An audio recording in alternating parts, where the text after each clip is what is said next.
Welcome to our introduction to using playlists. When you had the most records and CDs in your lifetime, maybe when you were in your teens or 20s, maybe you had 30 or 40 albums. Do you remember how many? Think about what it would have been like to have had many hundreds of albums back then. And now imagine if you had thousands of albums in a big room in your home. With Napster, you've really got all the albums. Your home wouldn't be large enough for your collection. You'd need to build a warehouse behind your house, and a huge one. Back to finding the great music you're not familiar with yet, or haven't heard in ages. If you were listening to radio, or just doing radio by a streaming service, a fascinating fact is that 99% of all music streams come from just about 10% of the songs. And this is about the money and studio greed, not about great music. So let's look at the playlist as your primary building block tool for growing your own music library. This is how easily you jump from one song to the next. You can't do this at all with a radio format on FM or on the internet, and even with CDs, there's no contest with how superior Napster music is to FM or CDs. A playlist is like a cassette tape you might have used at a party back in the 1970s to put 30 to 100 songs in an exact order to deliver exactly the mood you wanted. You have these playlists for any mood or any event you want, and it only takes seconds to make a playlist. Better still, if you have Napster, for all practical purposes, you own unlimited use of over 40 million songs. Think of every CD there is, and then some. So unlike back in the 70s with a cassette tape, you're not limited to what CDs or records you have when you make the tape or playlist. Now the only thing limiting how great your playlists are is how much discovery that you do and how effective your music discovery is.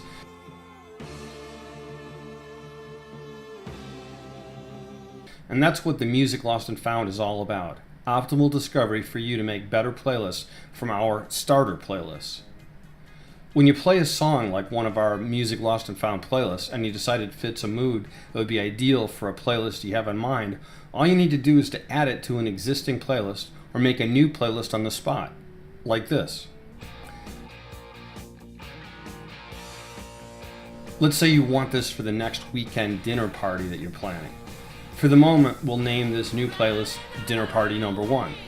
And anything else we want to add to it will be very easy, as you see. But maybe you came across a song not right for the dinner party while you're doing your discovery, but it was amazing for something else that you plan on listening to, maybe a gym workout, and so you'll call it Heavy Rock for Gym.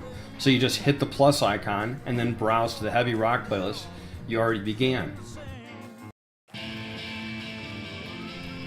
Now that you're on a tangent with heavy rock, let's say you look at the list it encompasses already and decide you have a song or two that'd be better in a different playlist, and that should be removed from this hard rock list.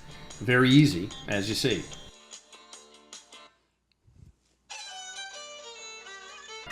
The other icons or tools you have for your own music library are: the heart icon represents favorites. Figure a way to keep the best of your best for when you want to filter out everything else in the future and just see what you've marked as something that's really, really good.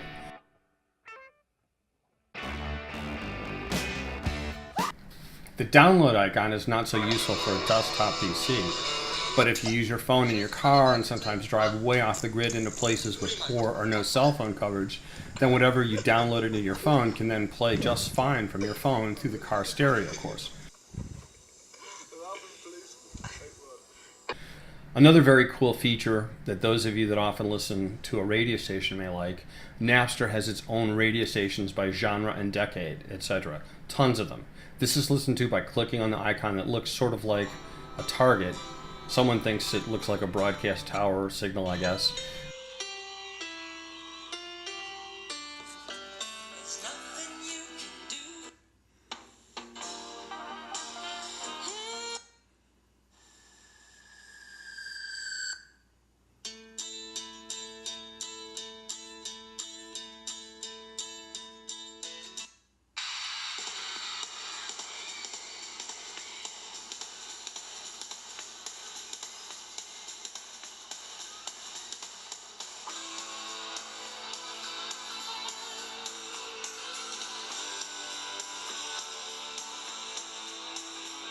If you really like a song that's playing, you can click on the plus button and you can add that song from the radio to the playlist of your choice or make a new playlist. It's a fantastic mod for your radio listening.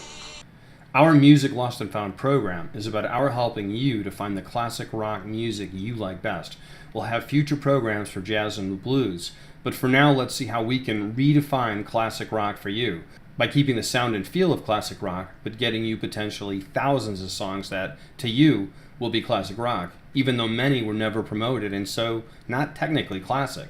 The artists that were the real influencers of the top 100 artists of the period were mostly not owned by music studios or labels, so they were never promoted. But their music can be found on Napster, and you can have all of it.